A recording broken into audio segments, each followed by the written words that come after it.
Bismillahirrahmanirrahim. Assalamualaikum warahmatullahi wabarakatuh. Alhamdulillahirrabbilalamin. Wassalatu wassalamu ala asyrafil anbiya'i wal mursalin Sayyidina Muhammadin wa ala alihi wa sahbihi ajma'in, amma ba'du. Sahabat beriman yang dimuliakan Allah, syukur alhamdulillah kita bertemu lagi di channel ini. Pada kesempatan yang berbahagia ini, mari sejenak kita luangkan waktu kita untuk bersama-sama menyimak tausiah fenomenal dari guru kita Al-Maghfurullah Kiai Haji Zainuddin MZ. Beliau dikenal sebagai dai sejuta umat. Penasaran seperti apa isi kajian beliau? Mari kita simak bersama. Selamat mendengarkan. Jauhilah olehmu 7 macam perkara yang merusak.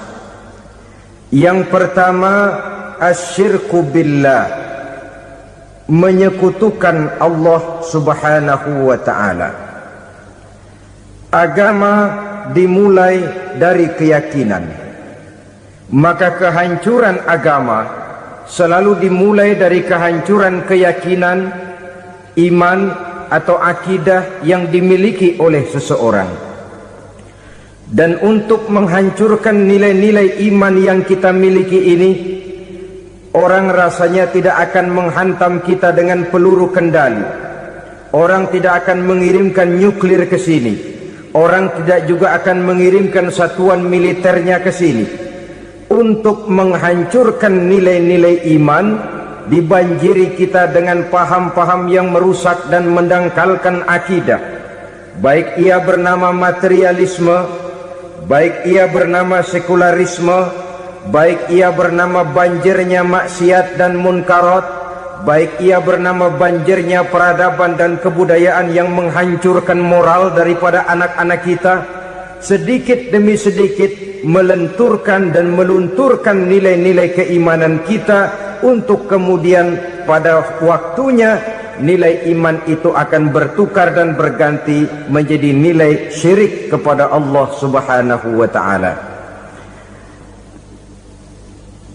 Atau pada sisi lain, menjadikan yang selain Allah sebagai tujuan akhir daripada kehidupan kita.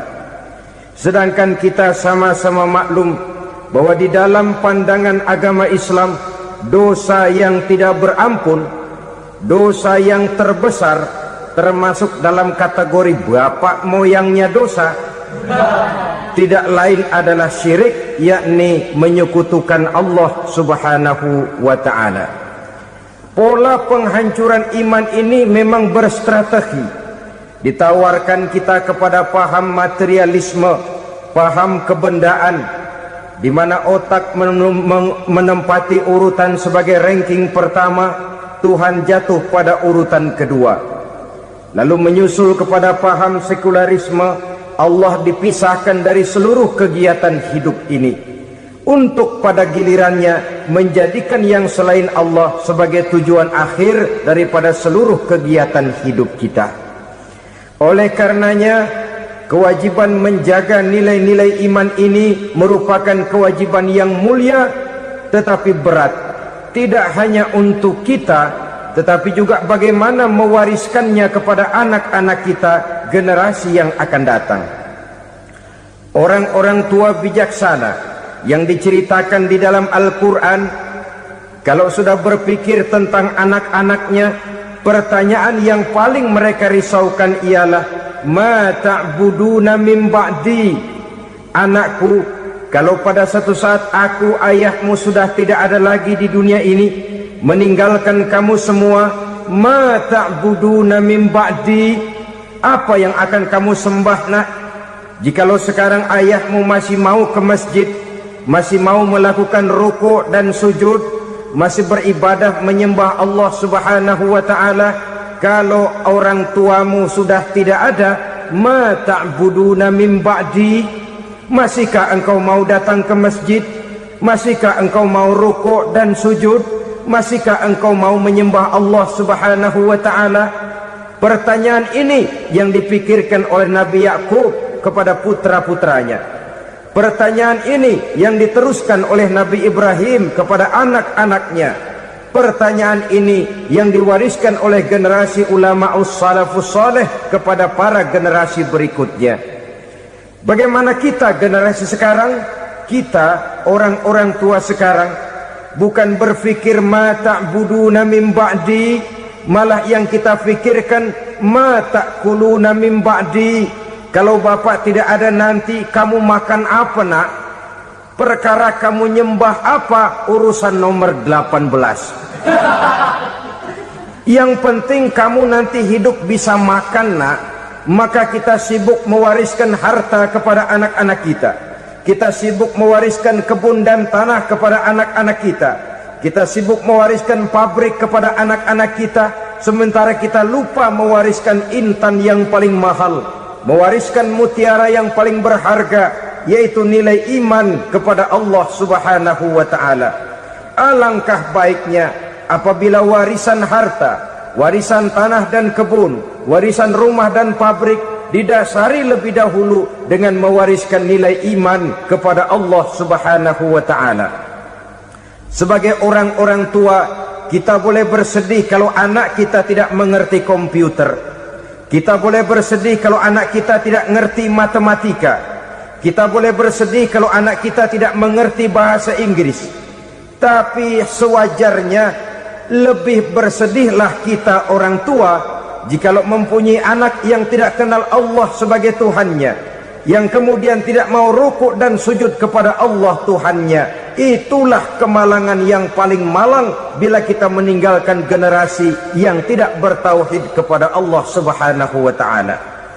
Betapapun anak kita tidak ngerti komputer, saudara, paling-paling kerugiannya cuma kerugian dunia.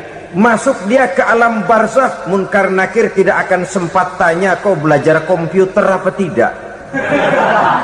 Kumpul dia di padang mahsyar, malaikat juga tidak akan tanya matematikamu nilainya berapa. Yang ditanya kau kenal Allah, kau rukuk dan sujud kepadanya, kau pernah datang ke masjid. Oleh karena itu sekali lagi, menjaga nilai iman tidak hanya untuk kita, tetapi juga mewariskannya kepada anak-anak kita, generasi yang akan datang. Sungguh kemalangan yang paling besar apabila kita meninggalkan anak-anak kita. Mereka kita tinggalkan lemah ekonominya, itu tidak baik. Mereka kita tinggalkan lemah otaknya, itu pun akan membuat mereka tertinggal oleh yang lain. Tapi yang paling celaka, jikalau kita tinggalkan mereka dalam kondisi lemah imannya, rapuh akidahnya, tidak baik dan tidak betul keyakinan hidupnya. Oleh karena itu Nabi berpesan, jauhilah 7 perkara yang merusak. Yang pertama, syirik kepada Allah Subhanahu wa ta'ala, menyekutukan Allah baik dalam ucapan, dalam keyakinan ataupun dalam perbuatan. Ini perkara pertama yang termasuk 7 perusak besar di dalam kehidupan. Kalau sudah jatuh kita ke lembah syirik, bagaimanapun banyak kebaikan yang kita kerjakan, berjiwa sosial, bertangan pemurah, gemar menolong orang lain, kalau memang dasarnya syirik, maka seluruh kebaikan kita akan hancur, tidak akan ada nilainya dalam pandangan Allah Subhanahu wa ta'ala. Dalam pandangan manusia mungkin kita dicatat sebagai orang sosial, gemar menolong orang lain, tidak berpangku tangan melihat orang yang mendapat kesulitan. Tapi oleh karena dasarnya syirik, dasarnya tidak mentauhidkan Allah, maka seluruh nilai kebaikan yang kita kerjakan tidak akan ada nilainya dalam pandangan Allah Subhanahu wa ta'ala. Maka jagalah iman kita, jangan sampai dihinggapi penyakit syirik yang bagaimana kecilnya sekalipun. Sekali lagi, baik syirik dalam bentuk ucapan, syirik dalam bentuk keyakinan, sampai kepada syirik dalam bentuk perbuatan, kita berhindar kepada sifat-sifat yang sedemikian itu. Karena apa? Dalam satu ayat Quran Allah Subhanahu wa ta'ala menjelaskan, innallaha la yaghfiru ayyushraka bih wa yaghfiru ma duna dzalika liman yasha. Allah tidak akan memberi ampun kepada orang-orang yang menyekutukannya, tapi Allah masih mau memberikan ampun kepada dosa-dosa yang selain itu bagi orang-orang yang dikehendakinya. Dosa selain syirik, apabila kita bertaubat, Allah masih mau mengampuni. Tapi kalau sudah jatuh ke tempat syirik, itu sudah dosa yang tidak berampun. Taubatnya tidak lain melepas syirik, kembali kepada tauhid, berkeyakinan bahwa hanya ada Allah subhanahu wa ta'ala, Tuhan satu-satunya yang lam yalid walam yulad walam yakul lahu kufuwan ahad. Tidak beranak, tidak pula diperanakkan, dan tidak satupun yang dapat menyerupai Tuhan Allah subhanahu wa ta'ala. Saudara-saudara kaum muslimin rahimakumullah, bahwa kita di zaman sekarang memang tidak menyembah berhala, ya. Bahwa kita tidak berterang-terangan mengatakan Tuhan lebih dari satu, memang. Bahwa kita tidak berkeyakinan Tuhan itu punya anak atau diperanakkan, tentu. Tapi dalam perbuatan dan i'tiqad, kita kadang-kadang jatuh tanpa kita sadari ke tempat yang bernama syirik ini. Oleh karenanya, di zaman di mana teknologi makin canggih, di mana kemajuan pembangunan makin menjangkau berbagai aspek kehidupan, diperlukan keseimbangan antara kemajuan fisik material dengan kemajuan mental spiritual. Apabila tidak ada keseimbangan, yang terwujud tentulah kepincangan, yang diawali dengan pincangnya cara kita berpikir, sehingga pada akhirnya akan mengarah kepada pincangnya cara kita berbuat dan bertindak di dalam kehidupan kita. Oleh karena itu, Nabi berpesan, jauhilah sifat syirik, karena syirik merupakan dosa yang teramat besar. Ini sifat merusak yang pertama. Yang kedua, kata Nabi, wasihra, jauhilah sihir. Sihir ini juga termasuk perkara yang merusak kehidupan. Kita semua sama-sama maklum bahwa sihir sebenarnya bukan persoalan baru. Sejak sebelum datang Islam, sihir itu sudah ada. Di zaman Yunani kuno, sihir ada. Di zaman Mesir kuno, di zaman Cina kuno, dan yang lain-lain yang serba kuno, sihir itu sudah ada. Bahkan para nabi pun, para rasul yang diutus oleh Allah subhanahu wa ta'ala, senantiasa berhadapan dengan ahli-ahli sihir untuk menguji kebenaran dari misi yang mereka bawa. Sihir adalah perbuatan di luar kebiasaan yang bisa dikerjakan oleh ahlinya dengan bantuan jin atau setan. Hukum mempelajari sihir adalah haram, mengamalkannya lebih haram lagi. Sebab itu saudara-saudara, sihir merupakan perbuatan merusak yang harus kita jauhi. Ciri-ciri daripada perbuatan sihir, pertama, ia mengandung tipuan, bayangan khayal. Di zaman Nabi Musa misalnya, orang melihat tambang-tambang itu seperti ular. Nabi Musa melayangkan tongkatnya menjadi ular-ular besar yang memakan ular-ular kecil ciptaan tukang-tukang sihir Fir'aun tadi. Lalu sihir bisa terjadi dengan bantuan jin kafir atau setan. Kemudian ciri yang ketiga, sifatnya halus dan tersembunyi. Taruh kata ada seorang ahli sihir yang mempergunakan ayat-ayat Quran sebagai jompa-jampe, sebagai baca-bacaan, itu cuma sekedar kedok. Tujuannya tidak lain menjadikan agama sebagai ketok untuk membenarkan cara yang dimurkai oleh Allah subhanahu wa ta'ala. Satu hadis yang diriwayatkan oleh Imam Bazar dan Tabrani, Nabi berpesan, laisa minna man tatayyara lahu au takahhana au tukuhhina lahu au sahira lahu. Tidak termasuk ke dalam golonganku, kata Nabi. Tidak termasuk umatku. Siapa mereka? Man tatayyara lahu, orang yang bertatoyur. Apa tatoyur itu? Dari kalimat toyaro, artinya terbang. Toir biasa diartikan dengan burung. Tatoyaro percaya kepada suara-suara burung.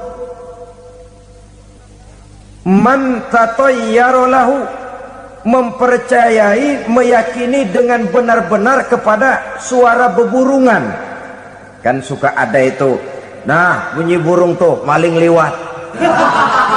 Maling liwat, burung bunyi, maling liwat. Itu termasuk tatayyara lahu, percaya kepada suara burung. Kan aneh kalau suara orang nggak dipercaya, suara burung malah dipercaya. Ada ustadz ceramah, kiai ngaji, nggak mau didengerin, burung dengerin bener. Nah, suaranya dari sebelah mana? Belah kulon. Nah, itu tandanya anu. Habis dihitung-hitung. Itu termasuk tatayyara lahu. Au takahana, atau bertenung, au tukuhina, atau minta ditenungkan, au sahirolahu, atau melakukan perbuatan sihir, atau minta disihirkan. Laisa minna, tidak termasuk ke dalam golonganku, kata Nabi. Sehingga dengan demikian saudara-saudara, menghadapi sihir dengan sihir sekalipun termasuk perbuatan yang tidak diajarkan oleh agama. Kita kan mempelajari sihir untuk jaga diri, tidak apa-apa. Yang dilarang mengamalkannya, dilarang juga mempelajarinya. Sebab orang kalau sudah mengetahui, biasanya lalu terangsang untuk mencoba. Kalau percobaannya berhasil, biasanya terangsang untuk coba lagi dan coba lagi. Pada akhirnya ketagihan, lalu beralih menjadi profesi, apalagi itu nanti bisa mendatangkan hasil uang. Saudara-saudara kaum muslimin rahimakumullah, kita manusia makhluk nyata, kita hidup di alam nyata, terikat oleh sunnatullah, kausaliti. Oleh karenanya bagi kita keyakinan yang penuh, keikhlasan di dalam bertuhankan Allah, penyerahan diri sepenuhnya hanya kepadanya, itu sudah merupakan obat penangkal yang sangat ampuh agar kita tidak terkena penyakit-penyakit yang dibuat oleh setan dan para pembantunya. Sehingga beberapa ayat Quran mengajarkan, misalnya a'udzu bikalimatillahi tammati min syarri ma khalaq, atau bismillazi la yadurru ma'asmihi syai'un fil ardi wala fis sama, dengan menyebut nama Allah yang tidak bisa mendatangkan bahaya sedikit pun dari baik yang datang dari langit maupun yang datang dari bumi. Jiwa yang kosong dari keyakinan yang penuh kepada Allah, jiwa yang penuh was-was dan ragu-ragu, itu yang mudah terserang oleh penyakit-penyakit yang dikerjakan oleh para tukang-tukang sihir, yaitu oleh setan dan seluruh para pembantunya. Kemudian hadis kedua yang diriwayatkan oleh Imam Ibnu Hibban, Nabi bersabda, la yadkhulul jannata mudminu khamrin wala mu'minu bisihrin wala qati'u rahmin. Tidak masuk surga. Ini Nabi yang bilang, tidak masuk surga. Siapa itu? Pertama, mudminu khamrin, orang yang berkekalan dalam mabuk. Selalu mudminun itu sudah menjadi perbuatan rutinnya, tidak kapok-kapoknya, teler seumur hidup. Mudminu khamrin, tidak masuk surga orang yang selalu bermabuk-mabukan. Yang kedua, wala mu'minu bisihrin, orang mukmin tapi main sihir. Ini juga oleh Nabi diperingatkan, tidak akan masuk surga orang mukmin tapi suka main sihir. Wala qati'u rahmin, dan tidak juga orang yang memutuskan silaturahmi. Tiga macam manusia yang diperingatkan Nabi tidak akan masuk surga: orang yang selalu mabuk, orang mukmin yang main sihir, dan orang yang memutuskan silaturahmi. Saudara-saudara kaum muslimin rahimakumullah. Lalu orang berkata, Kenapa dilarang kita bersihir padahal Rasul sendiri kan punya mukjizat? Nah, kita memang harus membedakan antara mukjizat dengan sihir. Dalam kehidupan agama kita kenal ada yang namanya mukjizat, ada yang namanya karomah atau keramat biasa diucapkan, ada yang namanya maunah, ada yang namanya irhas, ada juga yang namanya sihir. Kesemuanya ini berbeda, saudara-saudara. Yang dinamakan mukjizat itu khusus untuk para rasul saja. Satu kejadian luar biasa yang terjadi dilakukan oleh rasul atas izin dari Allah Subhanahu wa taala. Perbedaannya dengan sihir jelas. Sihir dari setan, mukjizat dari Allah. Sihir bisa dipelajari, mukjizat tidak. Sihir umumnya untuk maksud-maksud yang tidak baik, sedangkan mukjizat untuk memperkuat kebenaran yang disampaikan oleh para rasul dan ditentang oleh umatnya. Bahkan kafir Quraisy dahulu menganggap orang-orang ahli sihir itu berada dalam satu posisi yang hina, sehingga mereka mengatakan dan menuduh Nabi Muhammad sebagai tukang sihir. Tuduhan sebagai tukang sihir adalah tuduhan yang sangat aib dan hina. Di tengah masyarakat kufar jahiliyah, kedudukan tukang sihir dipandang sebagai kedudukan yang hina, sehingga mereka mengejek Nabi dengan sebutan tukang sihir. Jadi mukjizat hanya untuk Rasul saja. Kemudian karomah. Karomah ini asal kata dari karomah, kehormatan, kemuliaan yang diberikan Allah kepada hamba-hambanya yang rajin mendekatkan diri kepadanya.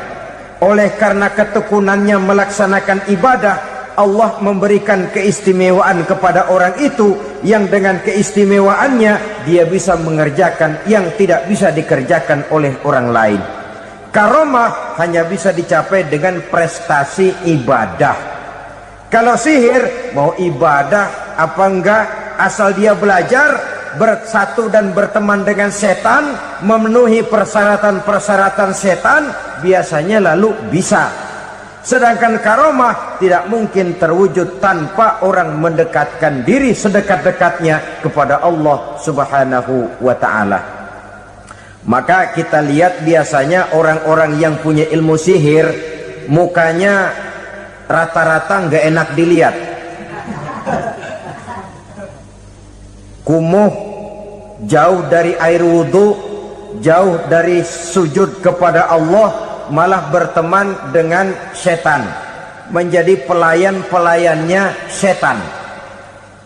Saudara-saudara, adapun maunah, keistimewaan yang diberikan Allah kepada hamba-hambanya yang belum sampai kepada tingkat wali, tapi orang itu lebih banyak kebaikannya daripada kesalahannya.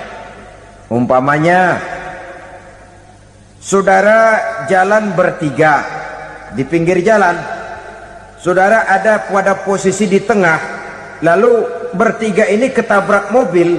Menurut perhitungan saudara mati lebih dahulu, tapi terjadi hal yang aneh, dua teman saudara mati, saudara malah cuma luka dan lecet sedikit saja.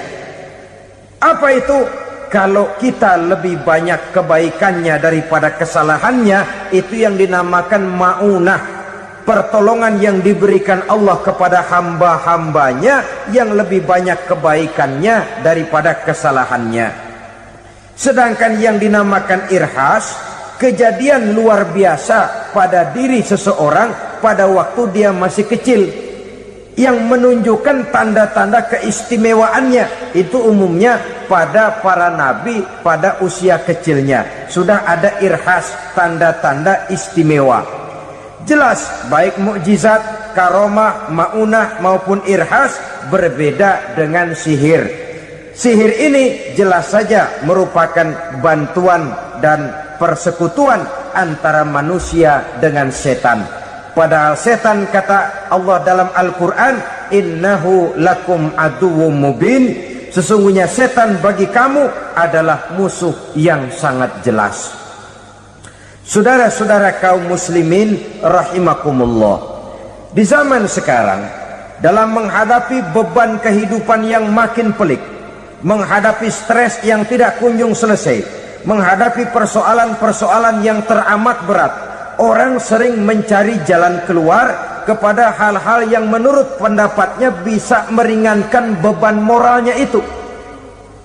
Pergilah dia mencari sesuatu yang dapat meringankan bebannya, dan tidak jarang yang jatuh ke pangkuan tukang-tukang tenung, ke pangkuan tukang-tukang sihir, yang mereka itu oleh Quran dijelaskan kadzabal munajjimun walau sodaku.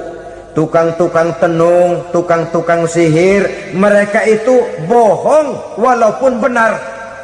Maksudnya bohong walaupun benar, artinya kalau yang mereka kerjakan benar, itu sih kebenaran. Benar dengan kebenaran itu lain.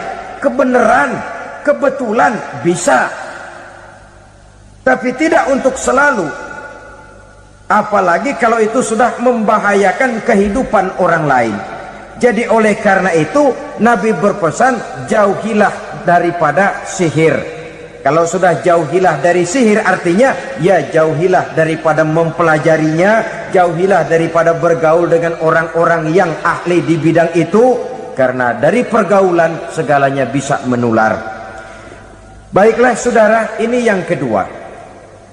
Yang ketiga pesan Nabi, wa qatlan nafsil lati harramallahu illa bil haq, membunuh orang lain dengan cara yang tidak benar, membunuh orang yang diharamkan oleh Allah Subhanahu wa taala untuk melakukannya kecuali dengan alasan yang benar. Kita tahu Islam adalah agama damai, sesuai dengan namanya. Ia tidak dikembangkan dengan pedang dan kekerasan. Ia dikembangkan dengan keteladanan dan tuntunan moral. Oleh karena Islam bukan agama kekerasan, Islam pun tidak mementingkan dan mengajarkan kekerasan kecuali dengan alasan yang benar dan bisa dipertanggungjawabkan.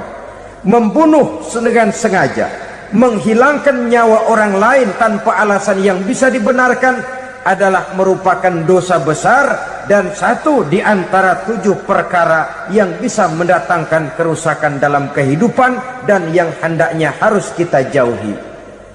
Saudara-saudara kaum muslimin rahimakumullah, beberapa waktu yang lalu di sebuah kota kecil yang indah bernama New Auckland.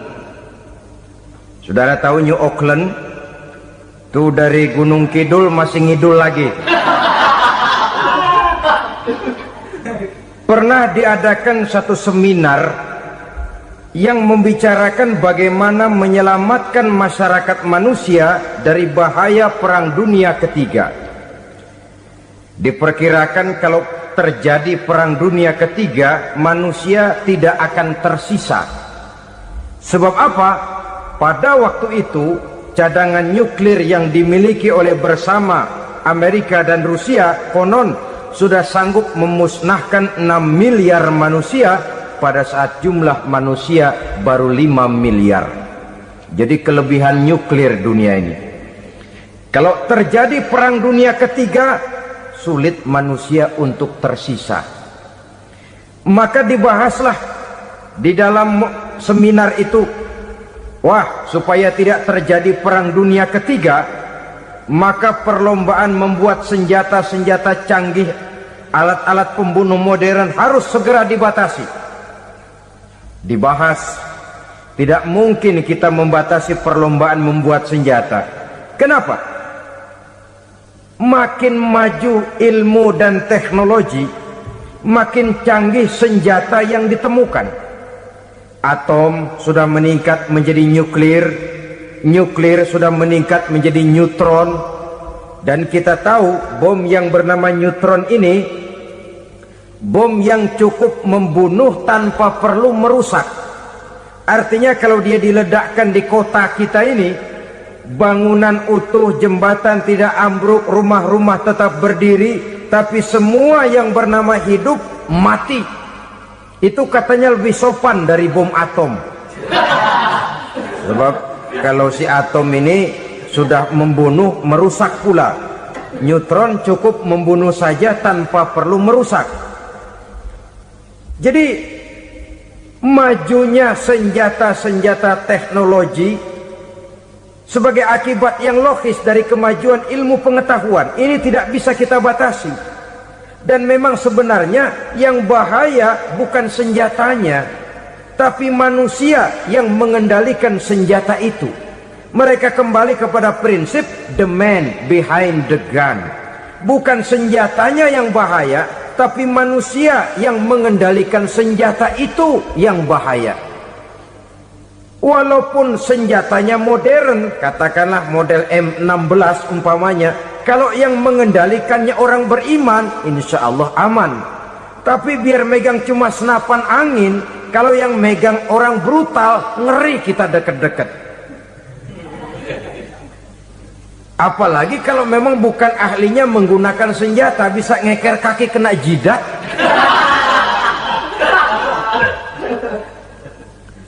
Mereka kembali kepada prinsip lama yang tetap baru. Bukan senjatanya yang harus dibatasi, manusia yang mengendalikan senjata itu yang perlu dibicarakan. Nah, kalau begitu, agar manusia tidak mempergunakan senjata sewenang-wenang, apa yang harus kita lakukan?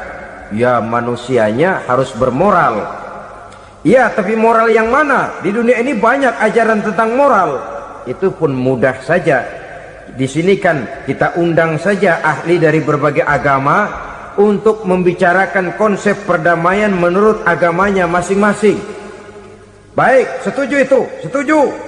Maka tampillah para ahli agama, mereka kembali kepada prinsip moral daripada konsep yang terkandung di dalam ajaran agama untuk menegakkan perdamaian.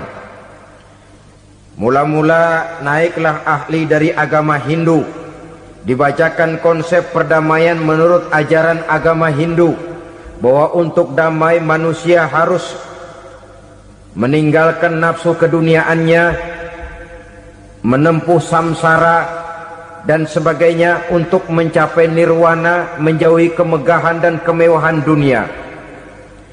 Ini lalu dibahas, rasanya juga tidak mungkin ini. Kemudian dari agama Nasrani, bahwa untuk damai manusia harus menciptakan sifat kasih sayang. Kalau ditampar pipi kiri, berikan pipi yang kanan.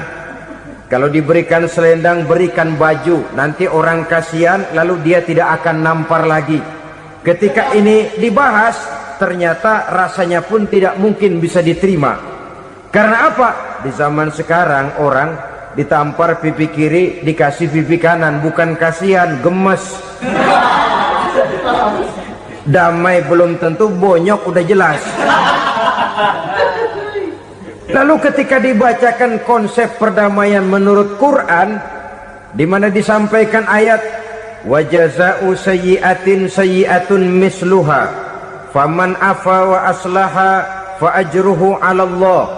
Balasan terhadap satu kejahatan adalah kejahatan yang seimbang, tetapi barang siapa yang memberi maaf dan mencari jalan damai, itulah yang terbaik dan akan mendapat pahala dari Allah Subhanahu wa ta'ala. Kamu tidak salah ditampar pipi kirimu, tampar lagi pipi kirinya sekeras dia menampar pipi kirimu. Nanti orang tidak mau menampar kita karena dia tahu kalau dia tampar kita, dia akan menderita tamparan sekeras dia menampar kita.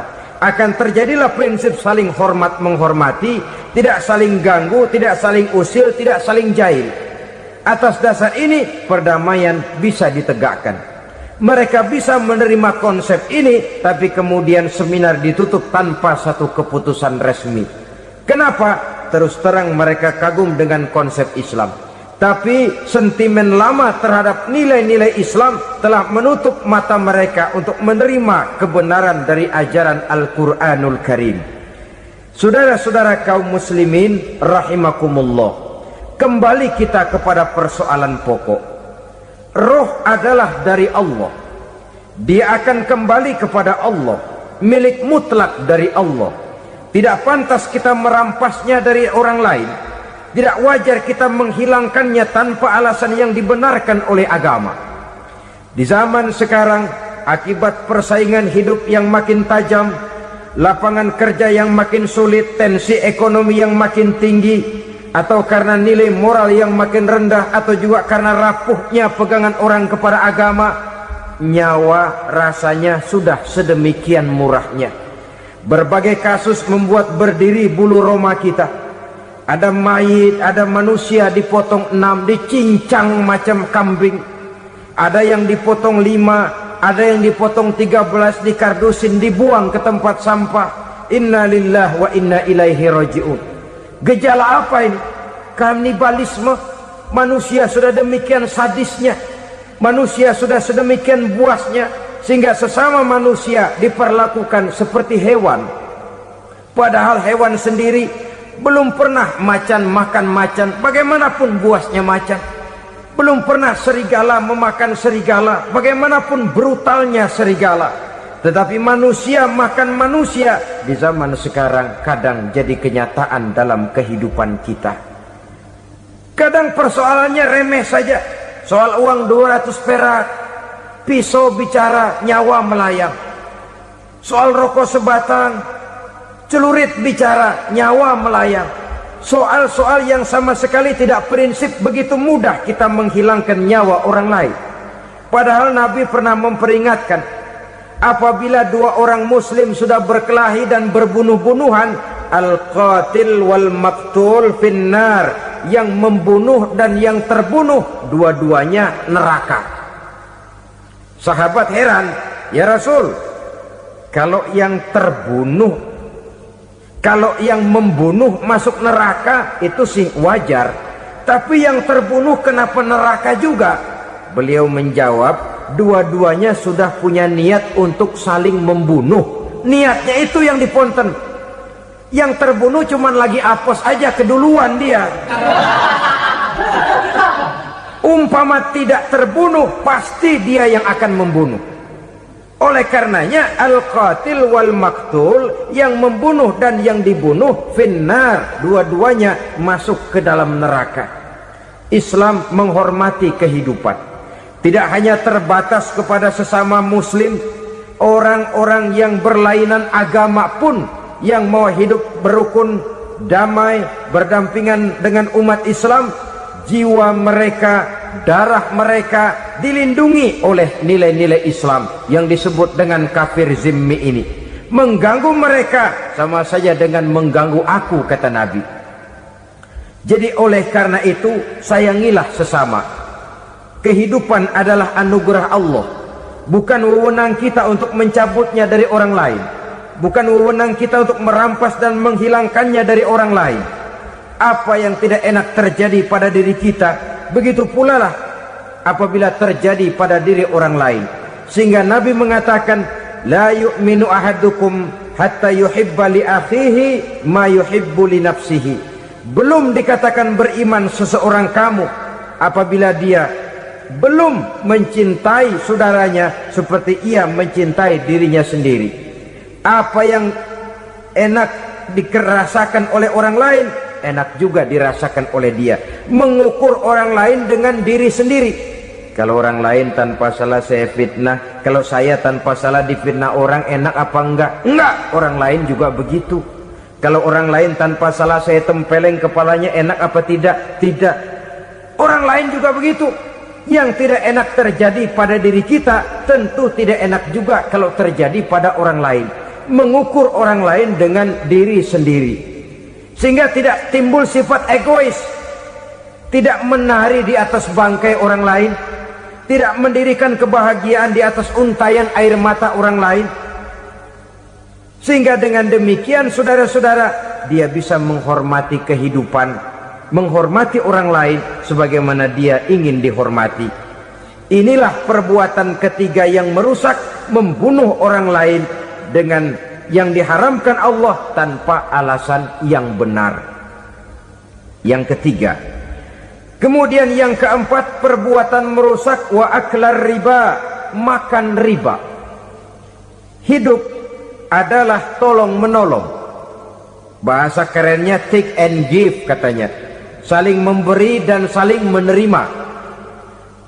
Nabi mengajarkan man kuraba kurbatan min kurabid dunya karaballahu lahu kurbatan min kurabi yaumal qiyamah. Wallahu fi aunil abdi madamal abdu fi auni akhihi. Siapa yang meringankan beban dari beban-beban yang dirita seseorang di dalam kehidupan dunia, Allah akan meringankan bebannya daripada beban-beban yang harus dipikulnya di hari kiamat nanti. Wallahu fi aunil abdi madamal abdu fi auni akhihi. Allah senantiasa akan menolong seorang hamba selama hamba itu masih mau menolong saudaranya. Allah selalu akan menolong seorang hamba selama hamba itu masih mau menolong saudaranya. Apabila kita sudah berpangku tangan terhadap kesulitan orang lain, biasanya pun pada saat kita mendapat kesulitan, kita akan sulit juga memperoleh pertolongan. Nah, riba alias renten, kedoknya adalah menolong orang, tapi sama juga bulu buntutnya dilepas, palanya dicekek. Menolong orang pada akhirnya menjadi beban bagi seseorang, dan memang mencari orang-orang yang berada dalam posisi kesulitan. Biasanya di daerah-daerah di mana musim paceklik, jadi lapangan kerja sulit, sedangkan urusan perut tidak bisa ditunda. Akhirnya orang terjebak ke dalam rentenir, ke dalam riba, ke dalam renten. Bunga berbunga, sehingga satu saat jumlah bunganya bisa lebih besar dari jumlah pinjaman pokoknya. Kemudian kalau juga ternyata tidak bisa dibayar, rumah jadi taruhan. Memang rumah satu-satunya, begitu rumah ditarik mulain camping. Bukankah pada akhirnya akan mewariskan kesengsaraan? Oleh karena itu, kepada kita berusahalah jangan berhubungan dengan rentenir, jangan makan renten dan riba. Kepada mereka yang melaksanakan riba, walaupun mendatangkan keuntungan materi, tapi percayalah harta yang didapat dengan jalan riba tidak akan membawa keberkahan. Manakala tidak membawa keberkahan, dia tidak akan mendatangkan ketenangan di dalam kehidupan kita. Oleh karenanya, memakan harta riba termasuk perbuatan yang merusak sendi-sendi kehidupan sosial, merusak kehidupan orang lain, merusak kehidupan masyarakat, tetangga, pergaulan, dan sebagainya. Yang kelima, wa akla malil yatim, memakan harta anak yatim dengan cara yang zalim. Nih, memang lezat. Anak yatim itu nggak tahu urusan apa-apa. Kita diamanahkan untuk mengurusinya. Kadang-kadang dibentuklah panitia penyantunan yatim piatu. Yatimnya mah tetap kelaparan, panitianya yang pada gendut.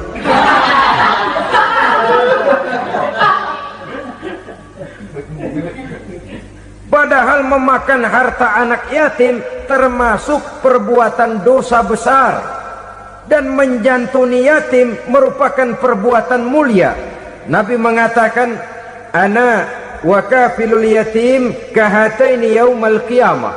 Aku dan orang-orang yang menyantuni anak yatim seperti dua jari ini pada hari kiamat nanti. Dekat sekali. Jikalau ingin di hari akhir nanti dekat dengan Rasul, bersahabatlah dengan anak-anak yatim. Jadilah pengurus anak-anak yatim. Bangunlah panti-panti asuhan yatim. Pada saat bapak ibunya meninggal, kitalah yang menjadi orang tuanya. Bahkan sedemikian besar perhatian Islam terhadap anak-anak yatim ini, sehingga Quran memberikan peringatan, ara'aital ladzi yukadzibu biddin fadzalikal ladzi yad'ul yatim wa la yahuddu ala ta'amil miskin. Tahukah kamu siapa orang yang mendustakan agama? Beragama tapi dianggap dusta, solatnya dusta, puasanya dusta karena agamanya sudah berdusta. Siapa mereka? Fazalikal ladzi yad'ul yatim, orang yang menyia-nyiakan anak yatim.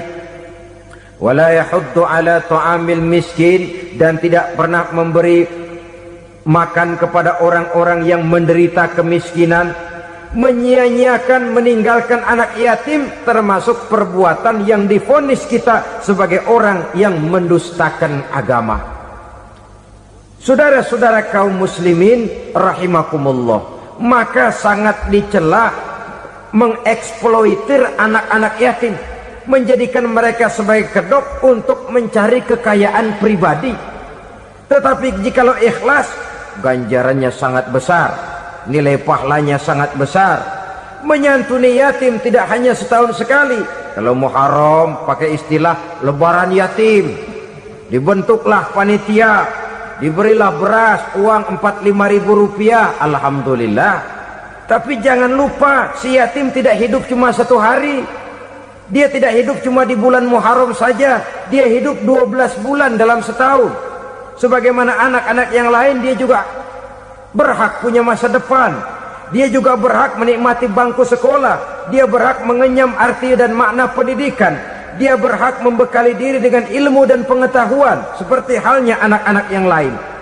Maka kita yang diberikan keluasan oleh Allah, ingatlah itu, bersahabatlah dengan anak-anak yatim, santuni mereka.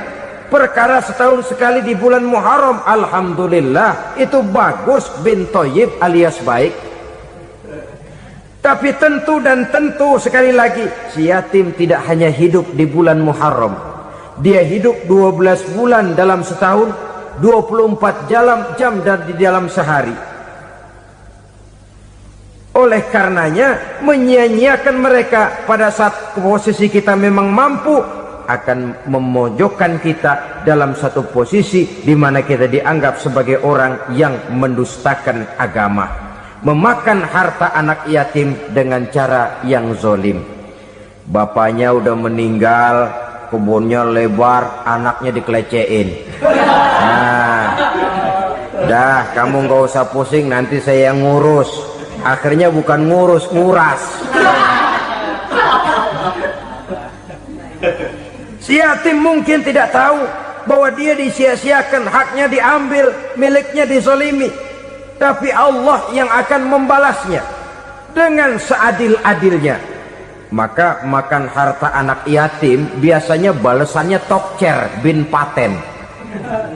Nggak banyak selang tempo itu, nggak percaya cobain dah.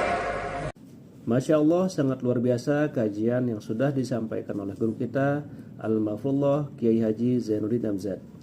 Sahabat beriman yang dimuliakan Allah, tetaplah di channel ini karena kajian ini belum selesai dan masih banyak lagi hal-hal menarik yang akan disampaikan beliau. Tetaplah di channel ini dan mari kita lanjutkan kembali. Selamat mendengarkan. Nyobain aja kan nggak bayar, umpama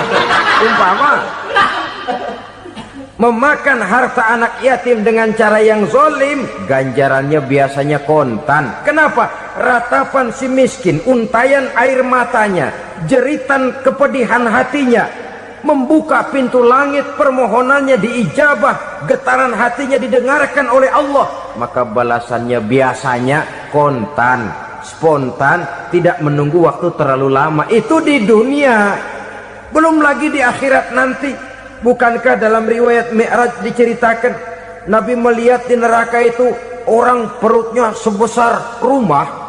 La haula wala quwata. Itu perut kayak rumah, bagaimana jalannya tuh?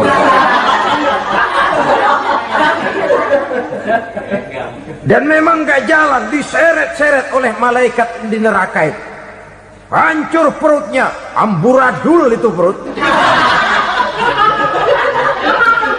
Berantakan isinya, dibulatkan lagi, diseret lagi, hancur lagi, dibulatkan lagi. Sampai Nabi tanya, orang itu begitu berat siksanya kenapa ya Jibril? Itu Muhammad, waktu di dunia dulu rakus banget makan harta anak yatim. Begitu vonisnya, begitu menyedihkan nasibnya di akhirat. Tapi di dunia pun ketidakberkahan itu sudah membayangi kehidupannya.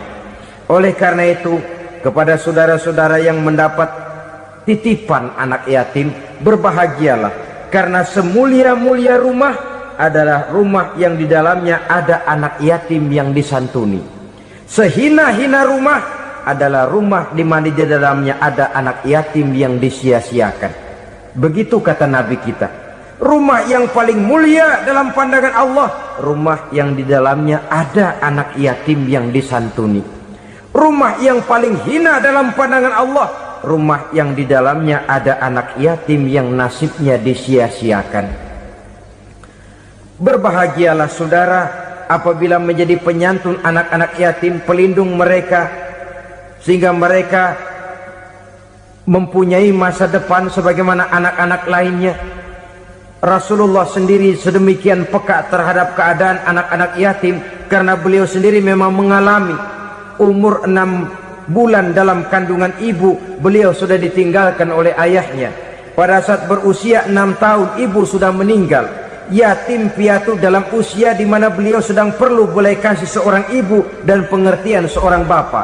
Kepekaan itu lalu timbul, bahkan kemudian sampai kepada beliau berkata, aku dan orang yang menyantuni anak yatim seperti jari tengah dan jari telunjuk di hari akhirat nanti. Sedemikian dekatnya.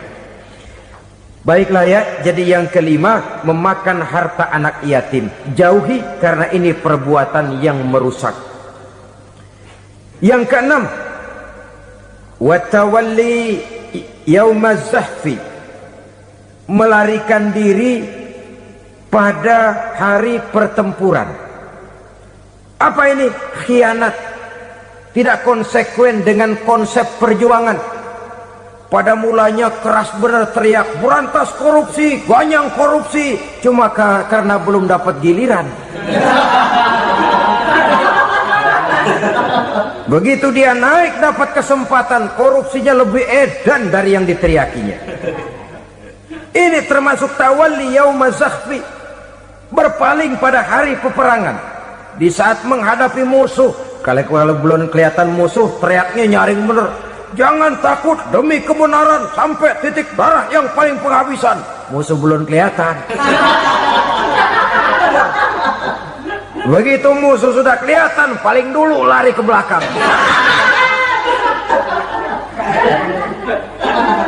Kalau diajak berjuang ada saja alasannya. Sehingga Quran memberikan peringatan kepada kita semua. Mengapa kamu ini berat?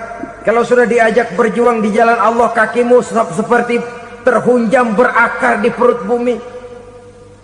Berat untuk melangkah berjuang. Lari dari pertempuran tidak konsekuen dengan konsepsi perjuangan. Mau enaknya saja. Dalam kondisi yang sulit lalu berpangku tangan. Ini termasuk ciri munafik yang di dalam Al-Quran disindir dengan bahasa kullama adha'a lahum masyaufi wa iza azlama alaihim qamu. Waktu terang mereka jalan, giliran gelap mereka mandek.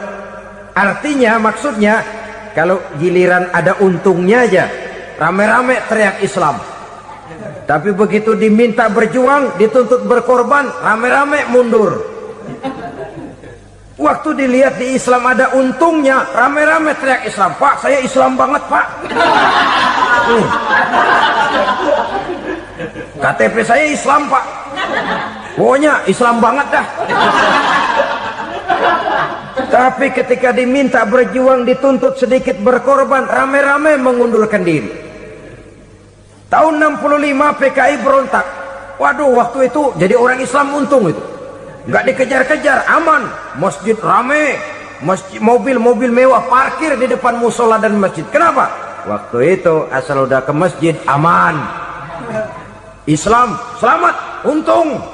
Tapi begitu keadaan aman, yang parkir di musola sepeda butut melulu.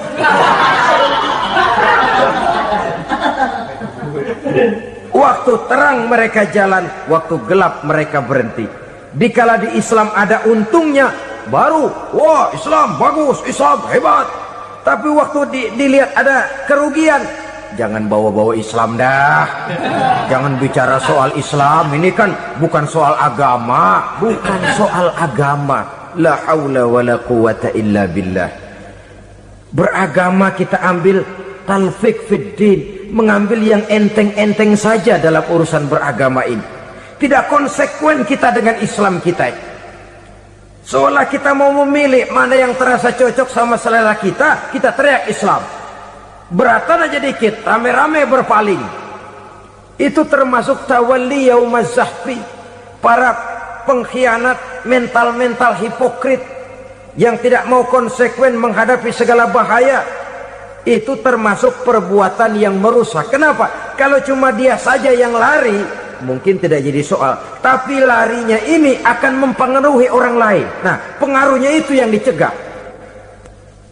Sebab kalau satu sudah mulai lari, yang lain mulai ngelirik. Ketika yang dilirik kemudian tidak ada reaksi, dia akan ikut lari. Artinya apa? Seorang muslim harus konsekuen dengan konsep perjuangannya, dengan keyakinan keagamaannya, dan tidak memilih yang enak-enak saja di dalam kehidupan beragama. Lari dari pertempuran, bermental khianat, mengkhianati agama, merupakan satu di antara sifat yang merusak. Terakhir saudara,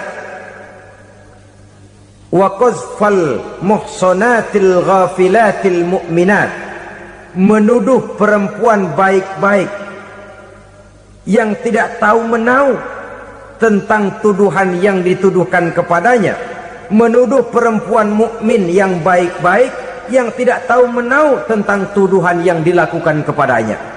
Fitnah lebih bahaya daripada pembunuhan. Orang yang tidak salah bisa hancur namanya, orang yang berniat baik bisa ambruk perjuangannya oleh karena fitnah. Sehingga dikatakan al-fitnatu asyaddu minal qatli, fitnah lebih bahaya daripada pembunuhan.